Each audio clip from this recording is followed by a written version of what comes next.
The Girl and the Flood. The sky had been brooding all morning, heavy with unshed rain. By late afternoon, it finally broke open with a roar, and water came tumbling down like the heavens themselves had cracked. The river near the town of Elmsford rose fast, swallowing roads, fields, and fences in hours. People scrambled to safety. Sirens wailed. Power flickered out. And in the middle of it all, a 12-year-old girl named Meera stood by her window, staring at the storm with wide, worried eyes. Her parents were hurrying around the house, packing essentials into bags. The evacuation notice had come minutes ago, but Meera wasn't focused on the flashlights or canned food. She was thinking about the brown dog she had seen earlier that week near the edge of the woods. Mangy, thin, with one ear flopped over and the saddest eyes she'd ever seen. He didn't have a collar. He didn't seem to belong to anyone. "Meera, honey, let's go," her father called from downstairs. She hesitated. "Wait, I need to check something," she yelled back and rushed to her raincoat. Her mother's footsteps thudded on the stairs. "Where are you going? The water's rising." But Meera had already slipped out the back door, heart pounding. The cold rain slapped her face as she ran through the yard,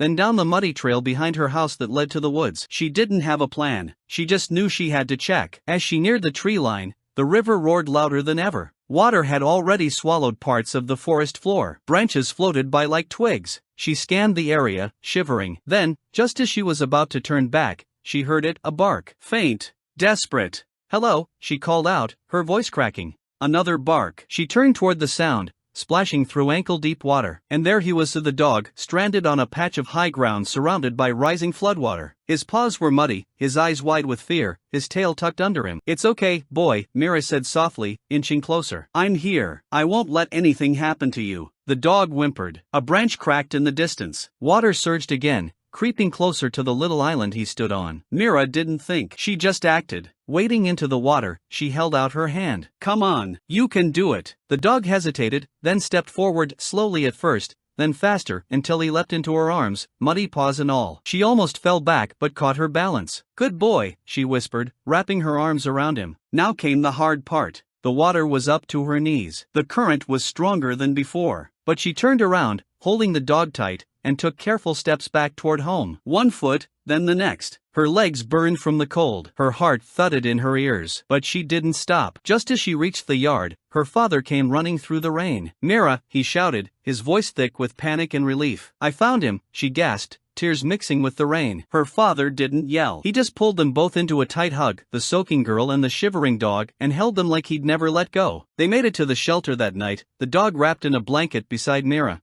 his nose pressed against her side. Volunteers gave her warm clothes and hot soup. And when one of them asked who the dog belonged to, Meera simply said, "He's mine now. Or maybe I'm his. Either way, we're not leaving each other." Over the next few weeks, as the floodwaters receded and life slowly returned to normal, Meera and the dog, now named River, became inseparable. He followed her everywhere. He slept by her feet. And Meera? She smiled more. She stood taller. Her parents noticed. One evening, as they sat on the porch watching the sun set over a much calmer river, her mother said, "You know, most kids would have been too scared. But you ran toward the danger." Meera looked down at River, who thumped his tail lazily. "I wasn't brave," she said. "I was just sure I couldn't leave him behind." Her father smiled. "That's what bravery is, sweetheart. Doing what's right even when it's hard." Meera didn't answer. She just leaned into her dog and closed her eyes, listening to the river hum softly in the distance. Moral of the story: true courage isn't the absence of fear, it's the decision to act from compassion, even when you're afraid. And sometimes, the smallest acts of kindness can rescue more than just one life.